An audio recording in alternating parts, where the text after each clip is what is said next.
Signature global जो कि एक रियल एस्टेट डेवलपमेंट कंपनी है अपना आईपीओ लेकर आ रही है, जिस पर आप 20 सितंबर से लेकर 22 सितंबर के बीच में अप्लाई कर सकते हैं। और इस आईपीओ के जरिए कंपनी 730 करोड़ रुपीस रेज करना चाहती है। तो क्या इस आईपीओ में हमें एक अच्छी लिस्टिंग गेन देखने को मिल पाएगी और क्या हमें इस आईपीओ में लिस्टिंग गेन के लिहाज से इन्वेस्ट करना चाहिए या फिर मीडियम टू शॉर्ट टर्म के लिए हम इसमें इन्वेस्ट कर सकते हैं या फिर इस आईपीओ को कंप्लीटली अवॉइड कर देना चाहिए, जानेंगे इस डिटेल वीडियो में। हम इस आईपीओ का ग्रे मार्केट प्रीमियम, इस कंपनी के फाइनेंशियल्स, इसके कॉम्पिटिटर्स को चेक करेंगे और एंड में मैं आपको अपना रिव्यू दूंगा। तो इस वीडियो को अभी से लाइक कर दीजिए और चैनल पर पहली बार आए तो सब्सक्राइब कर लीजिए, क्योंकि इसी तरह के वीडियोस मैं अपने चैनल पर लाता रहता हूं।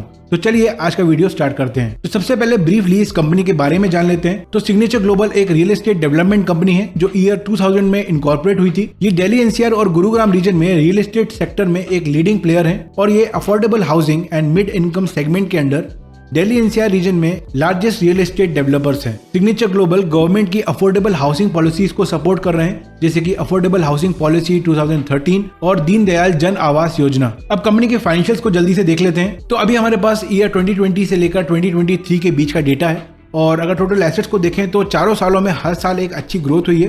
टोटल रेवेन्यू में भी 2021 में पैंडेमिक की वजह से एक डिप हुआ था, लेकिन फिर उसके बाद 2022 में कंपनी ने फिर रिकवर करते हुए 939 करोड़ और 2023 में 1585 करोड़ का रेवेन्यू जनरेट किया है। लेकिन अगर प्रॉफिट आफ्टर टैक्स को हम देखते हैं तो यहाँ पर एक मेजर इशू हमें देखने को मिलता है। आप देखोगे कि कंपनी कभी भी प्रॉफिटेबल नहीं हुई है, ये एक लॉस मेकिंग कंपनी है। लेकिन एक पॉजिटिव पॉइंट ये है कि यहाँ पर लॉस में धीरे धीरे कमी आती दिख रही है। Net worth, reserve and surplus भी खासा अच्छा नहीं है और कंपनी का जो डेट है वो भी काफी ज्यादा है।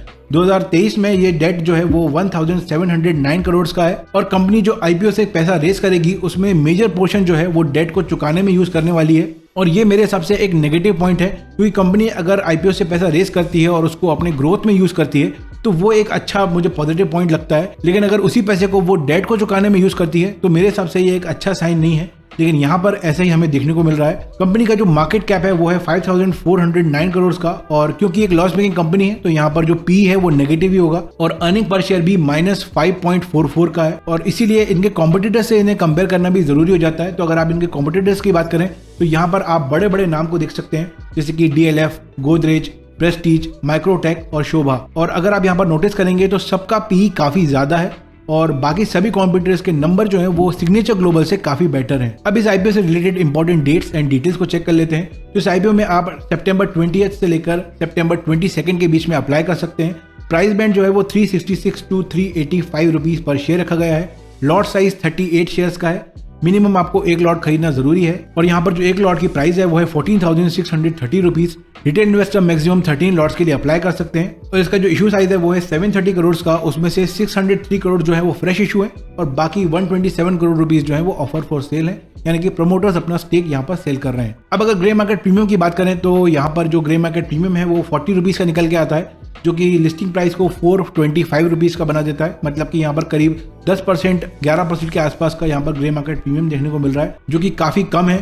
मिनिमम 20 to 25% का ग्रे मार्केट प्रीमियम ही अच्छा होता है और यहाँ पर ऐसा लग रहा है कि ग्रे मार्केट में भी इस आईपीओ की काफी कम डिमांड है। अब फाइनली क्वेश्चन ये है कि क्या इस आईपीओ में अप्लाई करना चाहिए या इसको अवॉइड करना चाहिए। तो अपना ओपिनियन बताने से पहले अगर आपके पास या आपके फैमिली में किसी के पास डीमैट अकाउंट नहीं है तो आप डिस्क्रिप्शन में दी गई लिंक पर जाकर अपना डीमैट अकाउंट ओपन करवा सकते हैं। तो अब इस आईपीओ की अगर बात करें तो अगर हम इसके पीई को देखें, इसके फाइनेंशियल को देखें तो आईपीओ बहुत ज्यादा ही ओवर प्राइस्ड है। और यहाँ पर एक ही पॉजिटिव पॉइंट मुझे देखने को मिल रहा है कि कंपनी की जो सेल्स ग्रोथ है वो 2021 से लेकर 2023 के बीच में 42% CAGR से ग्रो हुई है। लेकिन फिर भी कंपनी प्रॉफिट जनरेट करने में सक्सेसफुल नहीं हो पाई है, इसीलिए मैं पर्सनली इस आईपीओ को अवॉइड करूंगा। ग्रे मार्केट प्रीमियम भी यहाँ पर काफी कम है, करीब 10% से 11% के आसपास है और इसके जो कॉम्पिटिटर्स हैं वो इससे अच्छा परफॉर्म करते नजर आ रहे हैं। और सबसे बड़ी बात यह है कि सारे कॉम्पिटिटर्स प्रॉफिटेबल हैं, इसीलिए मुझे लगता है कि ये हाई रिस्क लो रिवॉर्ड आईपीओ है और इसको अवॉइड करना ही बेटर ऑप्शन होगा। बाकी ये कोई रिकमेंडेशन नहीं है, खुद एनालिसिस करने के बाद अपना डिसीजन आप ले सकते हैं। ये वीडियो सिर्फ एजुकेशनल पर्पस के लिए है और कोई भी सवाल हो तो आप कमेंट सेक्शन में मुझसे पूछ सकते हैं। अगर आपको इस वीडियो की इन्फॉर्मेशन पसंद आई है तो लाइक कर दीजिए और अपने फ्रेंड्स के साथ शेयर कीजिए और चैनल पर पहली बार आए तो सब्सक्राइब कर लीजिए और बेल आइकन प्रेस कीजिए ताकि आने वाली वीडियोस की अपडेट आपसे मिस ना हो। मैं मिलूंगा आपसे नेक्स्ट वीडियो में। Take care and have a great day.